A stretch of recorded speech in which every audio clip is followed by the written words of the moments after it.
In her latest outdoor adventure, Mackenzie goes hunting. But this time, it's for the perfect picture. Ready, aim.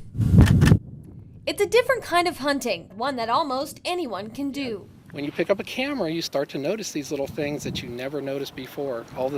These little jewels all over and throughout the refuge. And the wildlife isn't too hard to find, but just like hunting, you must be patient. Sometimes they'll smell you or they'll see you and then they're off over the hill. But if you come out here more often, you give yourself a better chance of finding that perfect shot.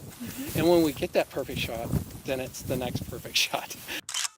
Bill Shreve is part of the Wichita Wildlife Photographic Society. He's dabbled in photography for about 30 years, but really got serious about 7 years ago. I thought, growing up in the outdoors, hunting and fishing, that I knew a lot about nature. And it wasn't until I picked up a camera and really started photographing wildlife and birds that I came to realize I don't know that much. And through photography, I've really learned a tremendous amount. Even developing a love for watching and photographing birds. Yeah, you can hear them. That's blue jays. To me, it is really unbelievable the amount of birds that we have that would seem that they belong in some Amazon jungle, not out here on the prairies of Oklahoma. He says the more you hike, you'll start to learn where animals congregate. I often find a deer and elk bedded down here. Once he's found a subject, the goal is to get the animal's eyes in focus, because that's where people look first on a picture.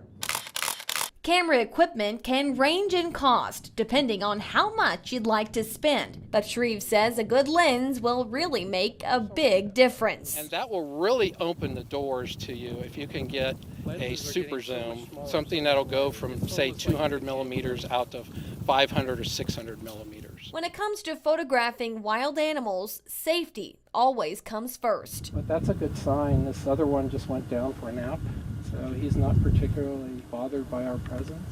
Respect the space of the animals. Rule of thumb for me is anywhere from 3 to 4 school bus lengths, if you can imagine that or picture that.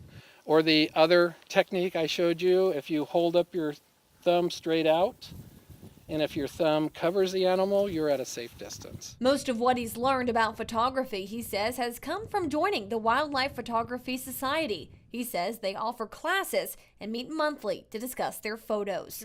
For 7 News, I'm Mackenzie Burke. Beautiful pictures and a beautiful job done by Mackenzie. Thank you so much for that. It is free to join the Wichita Wildlife Photographic Society. For more information on their meetings or classes, you can find them on Facebook.